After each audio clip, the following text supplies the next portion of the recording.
Olá, alunos! Eu sou a professora Silvana, da disciplina de Matemática, e esta aula envolverá o conteúdo da aula 1 até a aula 7, ou seja, vamos fazer uma revisão de todos os assuntos abordados, da aula 1 até a aula 7. Vamos chamar essa revisão de consolidação da aprendizagem. Tá imperdível! Vamos começar? Número 1. Leia o texto abaixo e, em seguida, responda às questões. Segundo um estudo publicado pela Organização das Nações Unidas, temos como sigla ONU, a população mundial terá um aumento de cerca de 2 bilhões e 600 milhões de pessoas até 2050, ano em que haverá no planeta mais de 9 bilhões de habitantes. E temos as seguintes perguntas. Letra A. Qual é o maior número que aparece no texto? E na segunda pergunta, qual é o antecessor de 2 bilhões e 600 milhões? Vamos ver? Solução para a primeira pergunta. Vamos precisar verificar com atenção todos os números que aparecem no texto. Os números que aparecem são 2 bilhões e 600 milhões, 2050, que corresponde ao ano, e 9 bilhões. Como sabemos, 9 bilhões se escreve dessa forma, ou seja, o 9 seguidos de 9 zeros. Daí, fazendo a comparação com 2 bilhões e 600 milhões, verificamos que o maior número que aparece no texto é 9 bilhões. Bem tranquilo, né? Na segunda pergunta, ele quer saber quem é o antecessor de 2 bilhões e 600 milhões. Para isso, nós temos que lembrar que o antecessor de um número, basta nós trabalharmos a subtração ou diminuir um desse número. Logo, 2 bilhões e 600 milhões menos 1 é igual a 2 bilhões 599 milhões 999 mil 999. Bem tranquilo. Vamos continuar. Nossa revisão está só começando. Questão de número 2. Descubra os números que estão faltando em cada sequência numérica. Nós observamos que temos duas sequências numéricas, né? A primeira sequência, ela está em verde, né? Verde musgo. E a segunda sequência que se encontra na cor laranja. Vamos resolvê-la separadamente. Vamos, então, fazer a solução para a primeira sequência. Temos como primeiro número o valor 7 e o segundo número o valor 14. Temos que encontrar os demais que estão faltando. Então, para isso, basta realizar uma subtração da segunda para a primeira casa. Ou seja, vamos fazer uma subtração 14 menos 7. E assim vamos descobrir que o resultado é 7. Então, isso significa que essa sequência caminha de 7 em 7. Ela é formada de 7 em 7. Desta forma, vamos ter como primeira sequência os seguintes valores: 7, 14. O terceiro valor que vai ter nessa sequência será 14 mais 7, que vai resultar em 21. Seguido de mais 7, 28, que já consta lá na nossa sequência. E, por último, para nós finalizarmos a sequência, temos o 28 mais 7, que vai resultar em 35. Logo, os valores que estavam faltando nessa sequência são os números 21 e 35. Bem simples, né? Vamos agora abordar a segunda sequência. Verificamos que, ao diminuirmos os dois últimos valores, temos 37 menos 30 e também vamos encontrar, por coincidência, o valor 7, porque sabemos que uma sequência temos que fazer sempre essa verificação do número que vem depois com o número que vem antes. E a ideia é ou fazer uma subtração, ou uma soma, ou uma multiplicação. Nós temos sempre que fazer uma observação com a sequência numérica que estamos trabalhando, tá? Nessa, nós pegamos os valores obtidos e fizemos uma subtração do último com o penúltimo valor e encontramos o resultado 7. E assim, para verificarmos os 3 primeiros números da sequência, basta diminuirmos 7 do número que vem depois. Ou seja, 23 menos 7 vai dar 16. Em seguida, 16 menos 7, vou encontrar 9. E por fim, 9 menos 7, vou encontrar 2. Logo, a sequência numérica ficará assim, ó.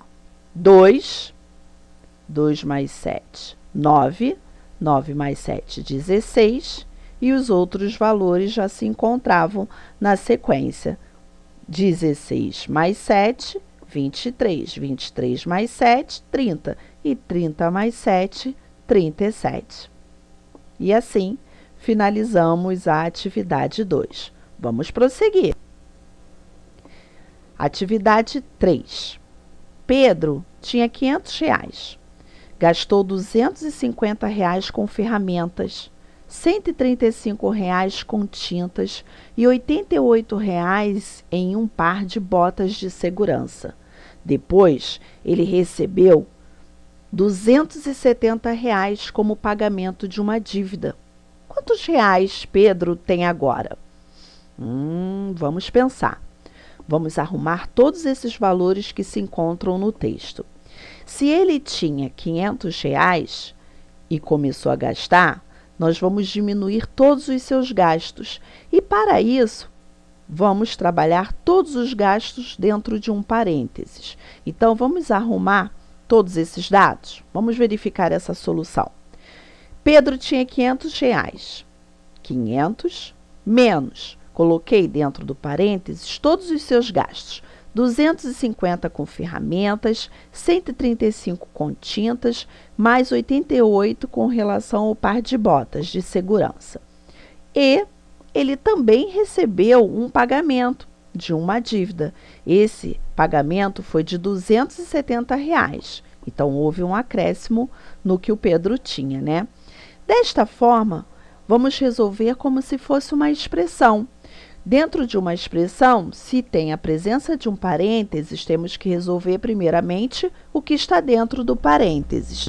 Temos, então, 500 menos, somando todos os valores de gastos, 250 mais 135 mais 88, encontramos 473. E assim, não precisa mais colocar o parênteses. E vamos repetir o valor do pagamento de 270. Assim, nós ficamos com uma diferença e uma soma. Vamos resolver o que aparece primeiro, que nesse caso é a diferença. 500 menos 473 resulta em 27. E ao somar 27 com 270, vou encontrar 297. E assim, Pedro tem agora R$297. Então, esse tipo de atividade é bem interessante para nós verificarmos no texto e arrumarmos como se fosse uma expressão numérica. Ok? Continuando. Atividade 4. Leia a informação sobre o consumo de água. Segundo a ONU, Organização das Nações Unidas, é recomendável que o consumo mínimo diário de água para beber, para higiene pessoal e para limpeza seja de 50 litros por pessoa. E aí temos aqui a figura que relata o uso consciente da água. Temos que ter muito cuidado com ela, né?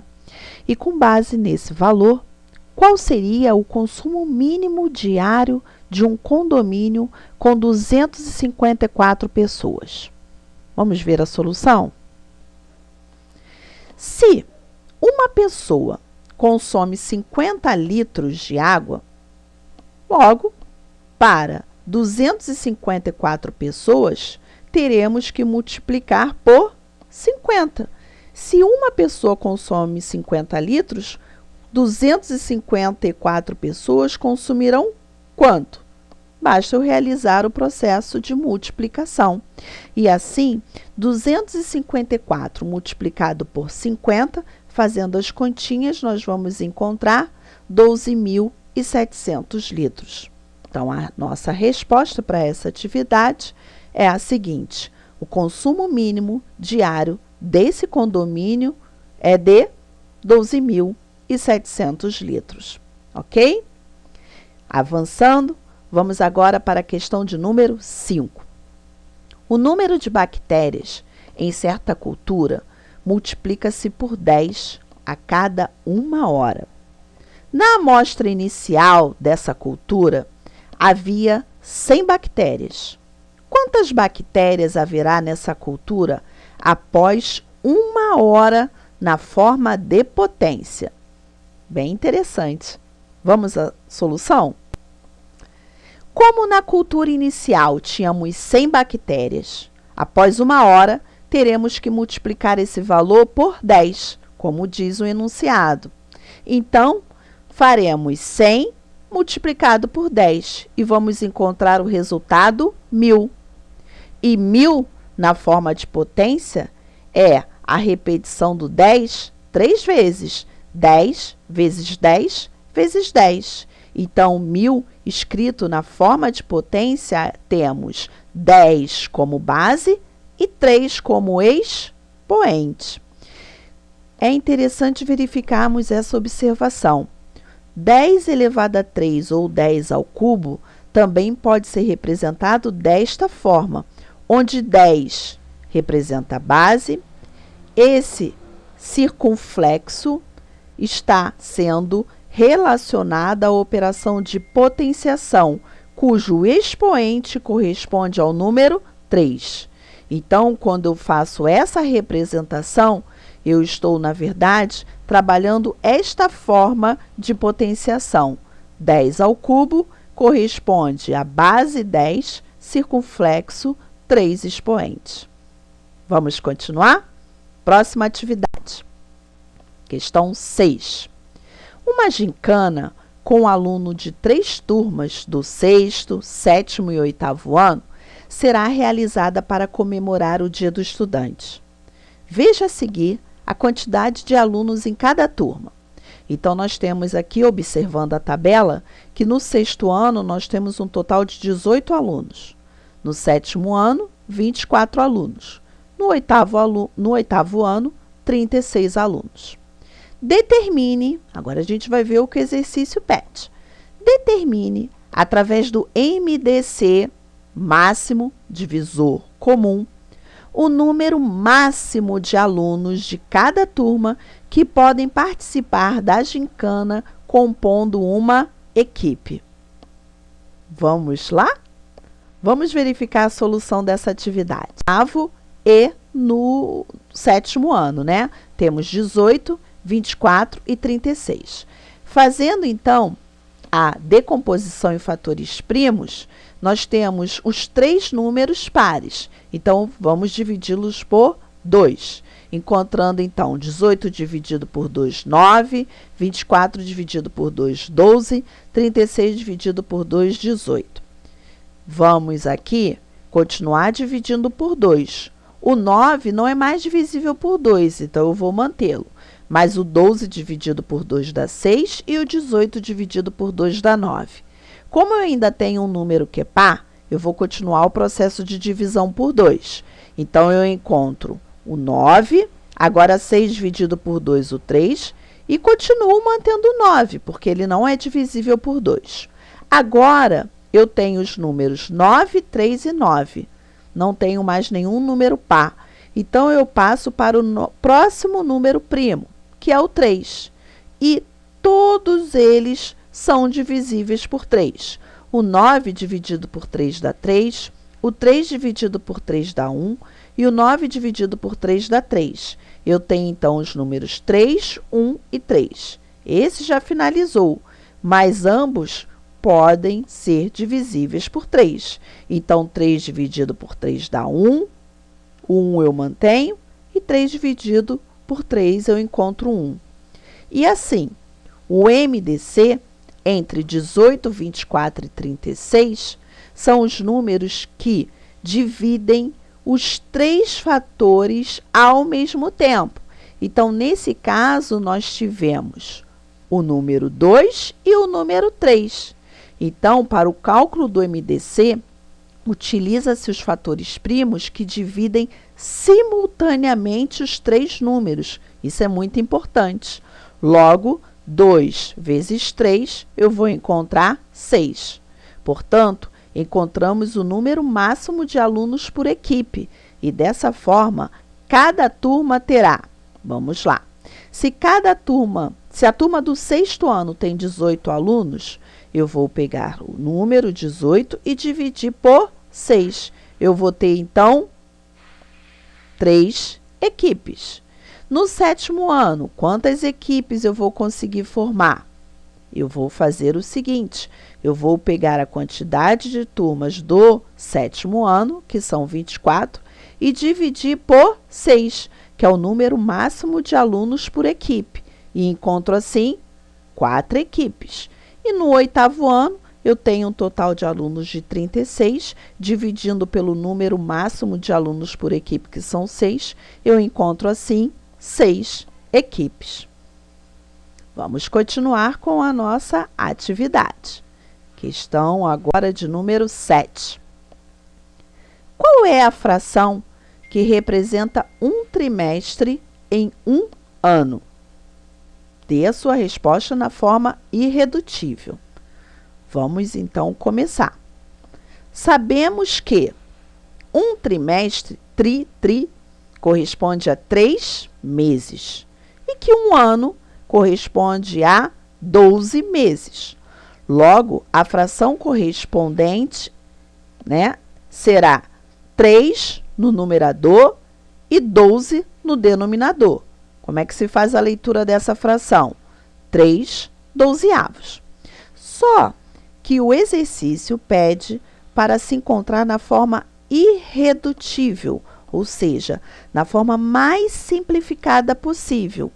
Então, para isso, basta nós simplificarmos essa fração por 3, porque tanto o numerador quanto o denominador são divisíveis por 3.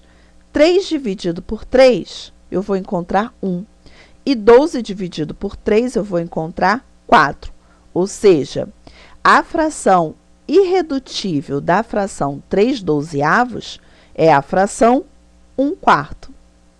1/4, então, é a fração que representa um trimestre em um ano na forma irredutível. Vamos a mais uma observação bem interessante.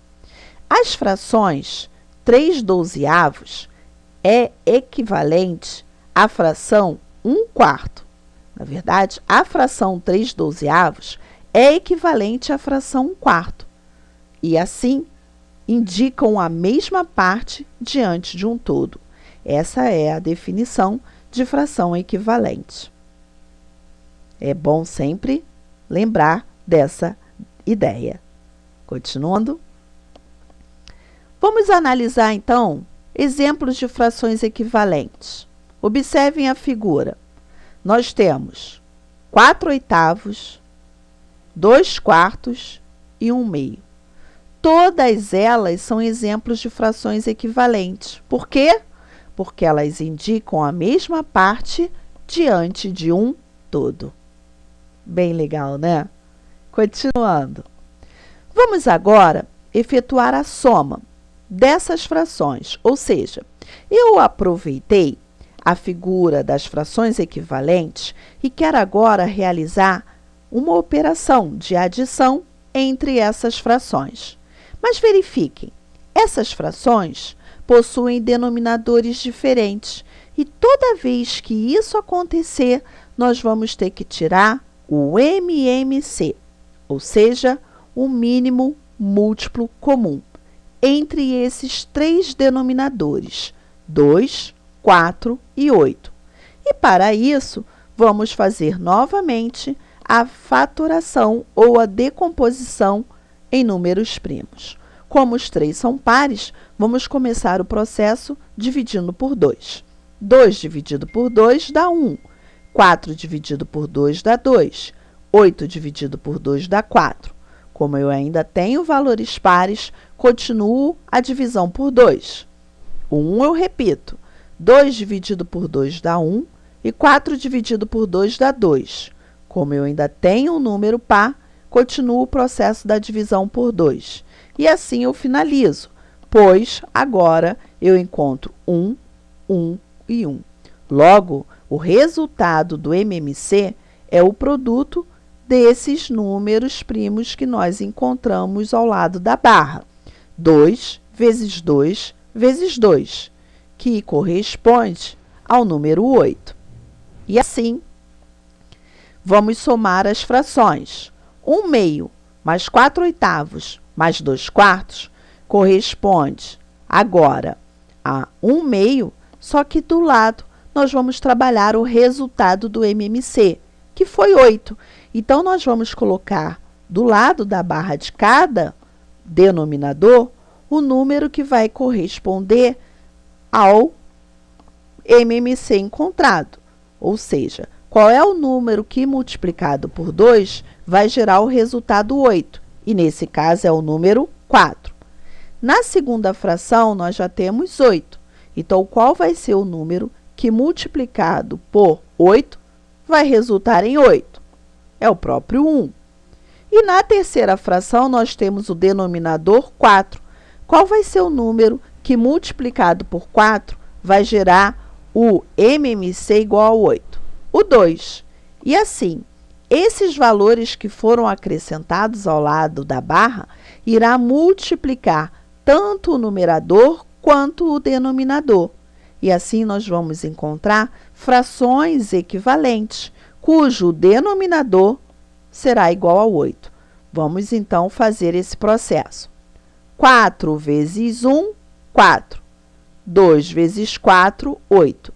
Então, a fração 1 meio agora corresponde à fração equivalente 4 oitavos. Somo com a outra fração. Olha aqui, a barra é igual a 1. Então, 1 vezes 4, 4. 1 vezes 8, 8. Então, nós encontramos a própria fração, que é equivalente a ela mesma. Então, resulta em 4 oitavos. E agora, trabalhando a última fração. 2 vezes 2, 4. 2 vezes 4, 8. E assim, a fração 2 quartos corresponde à fração 4 oitavos. Percebam que todas elas ficaram com o mesmo denominador, 8. Vamos manter o denominador e agora somar os numeradores. 4 mais 4, 8. 8 mais 4, 12. 12 oitavos é o resultado dessa fração, só que ela não está na forma irredutível. Precisamos, então, realizar a simplificação. Como ambos são pares, eu poderia começar até esse processo por 2 e depois teríamos que simplificar novamente. Então, podemos simplificar de forma direta pelo número 4. Então, vamos dividir por 4 o numerador 12 e vamos encontrar o resultado 3. E vamos dividir por 4 o denominador 8 e assim encontrarmos o número 2. Logo, a fração irredutível, ou a fração na forma mais simplificada, que corresponde à soma da fração 1 meio mais 4 oitavos mais 2 quartos, é a fração 3 meios. Bem interessante, né? Então, na prática, quando nós somamos ou subtraímos frações cujos denominadores são distintos, diferentes, temos que realizar o MMC, a fim de tornar todas as frações envolvidas frações com o mesmo denominador. Pois, sendo assim, frações de denominadores iguais, nós vamos poder somar ou subtrair, mantendo o denominador e somando ou subtraindo os numeradores. Vamos fazer a leitura agora das observações, só para fixar bastante. As operações de adição e subtração entre frações são realizadas da mesma forma, ou seja, se elas possuem denominadores iguais ou diferentes, iguais, elas mantêm o denominador, vamos somar somente os numeradores, tanto para adição quanto para subtração. Se os denominadores forem diferentes, nós vamos também trabalhar da mesma forma, tanto para a operação de adição quanto para a subtração, realizando o MMC. Quando os denominadores das frações forem iguais, basta somar ou subtrair os numeradores, pois os denominadores são mantidos. Vejamos um exemplo. Quero realizar 3/5 somado com 4/5 subtraído de 1/5. Vamos primeiramente realizar a operação de adição. Vejam que os denominadores são iguais. Eu vou manter o denominador e somar os numeradores. 3 mais 4, 7. Obtém, então, a fração 7/5. Agora, eu vou realizar a subtração. Vou subtrair 7/5 da fração 1/5. Não muda nada, mesmo sendo uma subtração. Eu vou manter o denominador 5 e realizar a subtração entre os numeradores. 7 menos 1, 6. E assim, o resultado desta operação é 6/5, que já se encontra na forma irredutível. E assim, finalizamos a nossa aula de revisão. Vamos agora considerar essas informações de suma importância. Vamos lá. Realizem com atenção a nossa consolidação da aprendizagem. É importante preencher o Google Forms com o nome completo e também com a turma correta. Prestem atenção. A consolidação da aprendizagem envolve 10 questões de múltipla escolha, cujo conteúdo foi desenvolvido em nossas aulas anteriores. Então, nós trabalhamos todo o conteúdo nas aulas de 1 a 7 e aí fizemos mais uma revisão. Estudem e realizem uma boa consolidação da aprendizagem. Bons estudos!